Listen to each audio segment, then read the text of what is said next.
Welcome to another edition of the Storm Report. David Noblett alongside women's head basketball coach Garrett Dorris. And coach, kind of an interesting week. This week you guys have a tough game down at East Central.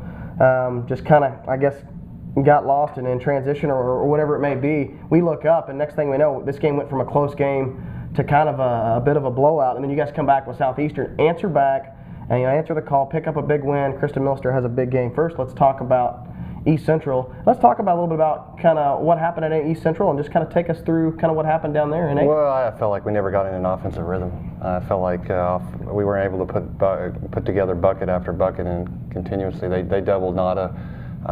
We didn't handle it very well. And so, offensively we just struggled. I mean, anytime you score 18 points in the second half, you're going to have a hard time competing, especially in this conference. So, we got back Friday. We did some other things, really worked on the double because we've seen it, but we didn't see it quite the way they did it. So that they doubled immediately. Usually teams have been waiting for her to catch the ball to double. They were coming immediately, and so we made some more adjustments Friday, and obviously, hopefully throughout the season when we see it some more, we'll handle it better.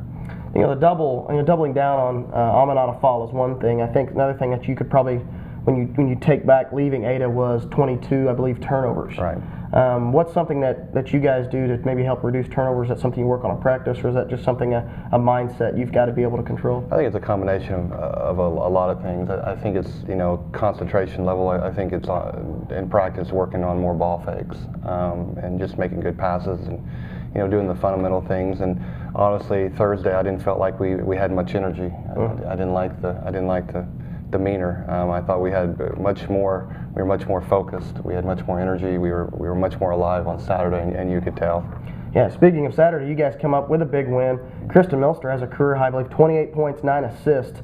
Talk about the job that she played in that game, and then just talk about the Southeastern game as a whole. Well, throughout her career, I mean, as long as I've been here, she's been one that when she doesn't mind the pressure. I mean, she hit some big shots for us down the stretch, and it was one of the key reasons why we won the national championship. That was evident Saturday. She hit a couple of big free throws down the stretch for us, and just showed that she's been there before, and it showed.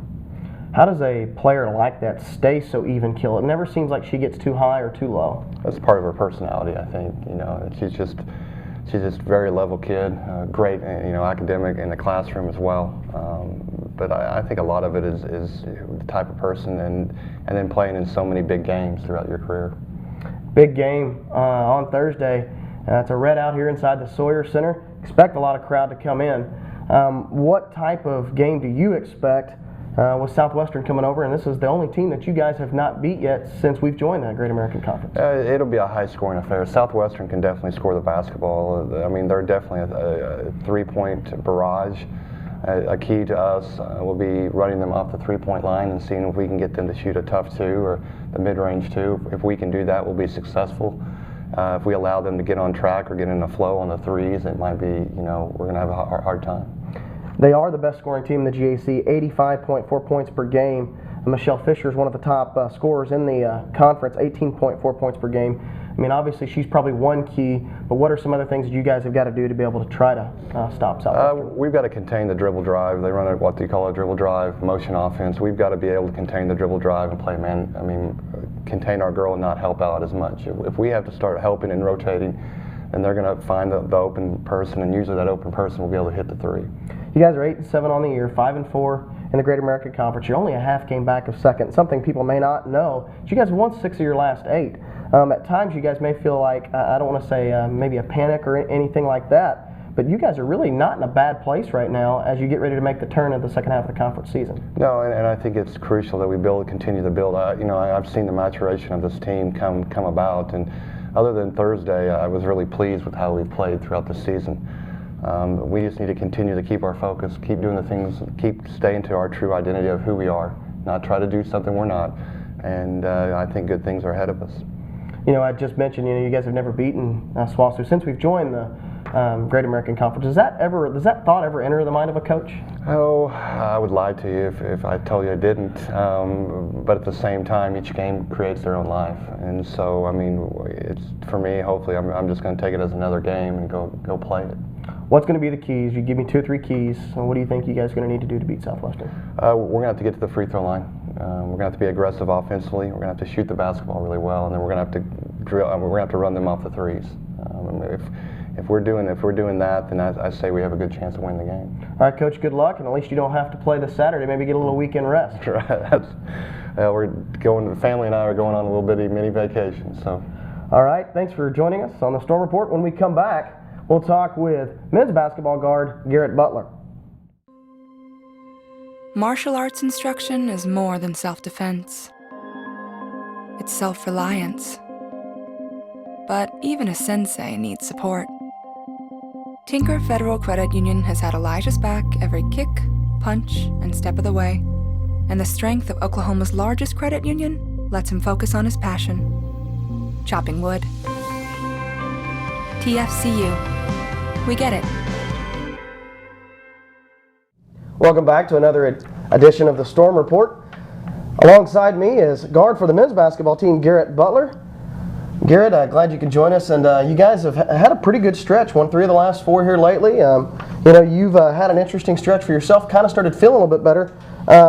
Talk about, is this more of a confidence thing? Is this more just kind of getting into the flow of the game? What the defense has given you? What has been able to allow you to shoot as well you have been lately? I've been playing more confidently lately than I have been in the past. But that's easy to do when you play on a team that has as much trust as we do. Like, guys on our team are moving the ball and finding me in open spots, and every time they trust me to knock it down, so I've been doing my best to do that. You guys have had a lot of new guys this year, the additions of CJ and Dart, and kind of had a new, just really a new lineup. Has that been part of it, of just learning each other and just building chemistry? Yeah, early in the year, that was a big thing, was just getting a feel for each other, but now, I feel like our chemistry is outstanding. It's a lot of fun playing with guys that you enjoy being around. Sometimes, shooters can get a bit streaky at times. When I think of just dynamic shooters around you, like a J.J. Redick or type, that have come through the NCAA, they can go hot and cold at sometimes. How do you, as a shooter, work out of times when you get in cold streaks? A lot of times it's just, getting back in the gym and kind of getting back to your roots and hard work. You kind of go through a cold streak and it kind of takes a shot of your confidence, but, the more you get back in the gym and the harder you work, the better you're going to feel. Is that one of those things where you really just try to get back into muscle memory and just get into the same flow? Yeah, just get up as many shots as you can. You're coming in before practice, getting shots, coming after practice, get shots. Just basketball has always been a game of whatever you put into it, it's pretty much what you're going to get out of it. Is there anything specific that you like to work on when you come into the gym, or maybe even music to listen to, or a routine that you like to get into? No, I just like silence, being there by myself. Just working on muscle memory and fundamentals of your shot, certain form, and just trying to do what's right. Making the turn of the corner of the GAC season, this is the last of the first part of the conference season as we play Southwestern tomorrow. You got to go on the road last year quite a bit. Got to see everybody, got to see in those gyms. Does that help coming into your second season in the GAC and knowing what to expect when you go into opponent's gym? I think it definitely helps. Just having a better feel for what's going on and like this certain schedule we're on when we're on the road. The second year around is the comfort is there's a lot more comfort around in the second year than there was in the first year. Talk about some of the gyms you've got to play in. We were down at East Central last week, and Matt Schellenberg and I were talking about the low lighting at ECU. Does anything like that ever have an issue or an impact on the feel and the shooting? Sometimes you can tell. Like, there was some spots at ECU where you can't even hardly see the rim. Some of the guys were talking that they didn't even know if they made the shot or not after they shot it.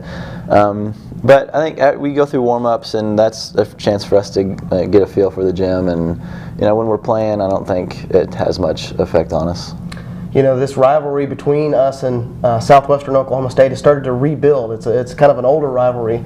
Talk about what it's been like to step in and play these guys, and it's the closest opponent that we've got within the conference. Yeah, they've got a really good team this year, a bunch of talented guys. It'll be fun to play against them and see where we're at and kind of base us for the second half of the season. Thursday night is a red out, and you expect quite a few students to turn out and trying to get the promotion out. What's it like as a player to try to step into a louder environment like that? Those games are so much fun. You know, the louder it is in here, the harder we play. You know, the support is just out of this world when we get a bunch of people in here. It's just a lot of fun. Talk about what you guys are going to need to do to get a win tomorrow against the Bulldogs. I think patience on offense will be a big key for us because, you know, when they're on offense, they move the ball a lot and, you know, work the shot clock down. And, you know, if we're taking quick, bad shots on the other end, then we just got to go play defense for 35 more seconds, and nobody really wants to play defense all game. Garrett, appreciate it. Thanks for joining us. When we come back, we'll talk with men's head basketball coach Adam Bohac. Rowing to victory requires expertise, accountability, and most of all, teamwork.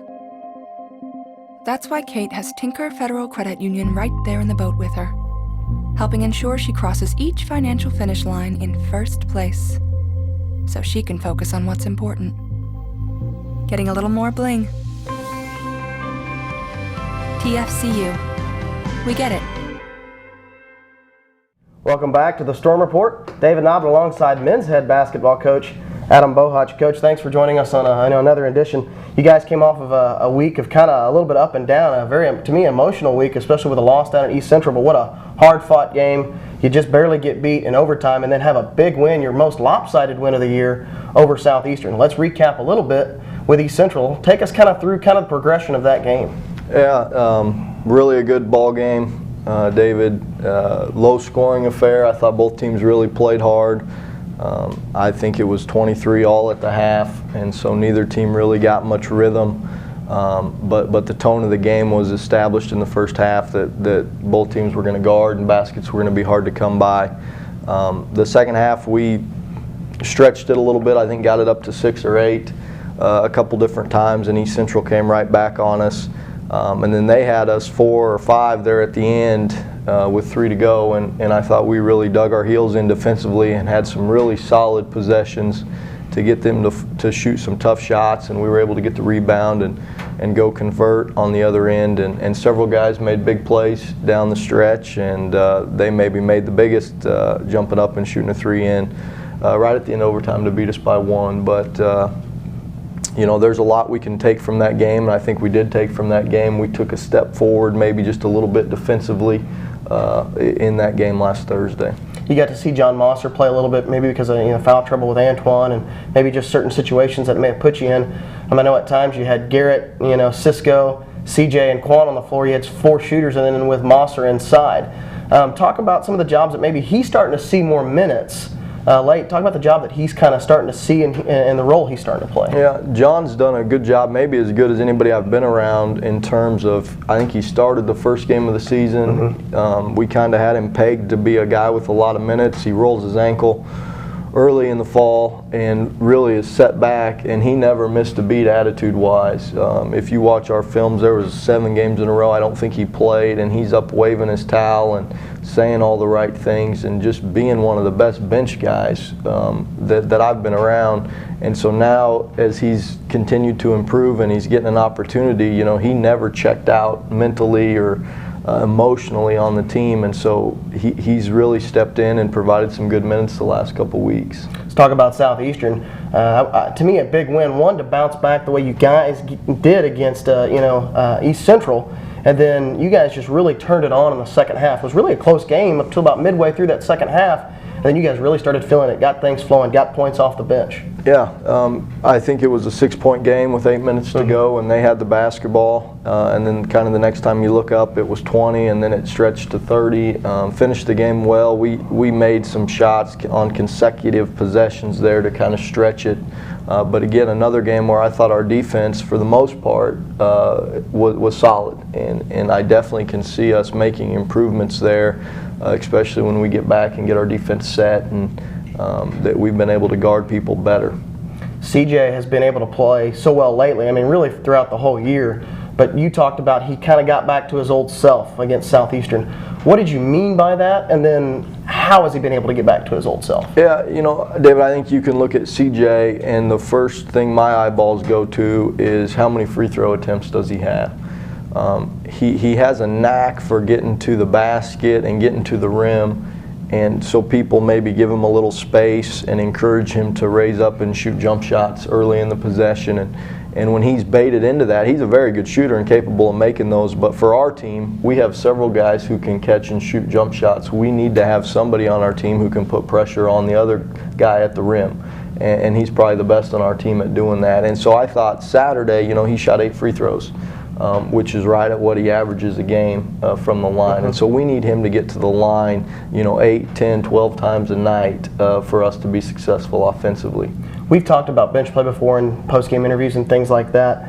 In bench play, it seems like, and correct me if I'm wrong here, it's not the idea of if they don't play well, you don't win. If they do play well, you do win. It seems like when they play well, it seems like you guys are able to put people away at the right times. Yeah, no, definitely, David. We've, especially at home, our bench has been really good. And that's kind of a step in maturing and improving as a team is being able to get your bench guys to play well on the road and more consistently on the road. And if you statted it, they've been very good at home. Our bench has been very strong at home and maybe not as strong on the road, but it's improving.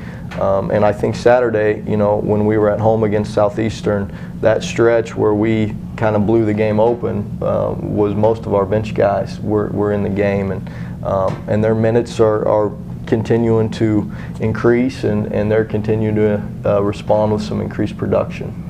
Big game on Thursday, right out inside the Sawyer Center. Expect hopefully students who whatever turn out all in the crimson and red. And it's not only just another conference team. It's Southwestern. It's the end of the first half of the conference season. Seems like there's a lot coming into this game, and Southwestern leads the GAC at 7-1. This has got to be a big game. Yeah, it's going to be a very good game, David. When you put the film in of Southwestern, it just leaps off the screen at you that they do not beat themselves. They are so well coached. 7-1 in the league. I don't think they've been beaten on the road yet this season. They might have lost a neutral court game, but I don't think they've been beaten in a true road game. So they're clearly the conference favorites. Whoever wins the most road games wins the league. That's true across the entire country. And so they bring a really good club in here that's extremely well coached, really tough-minded, good ball club. So we're looking forward to tomorrow.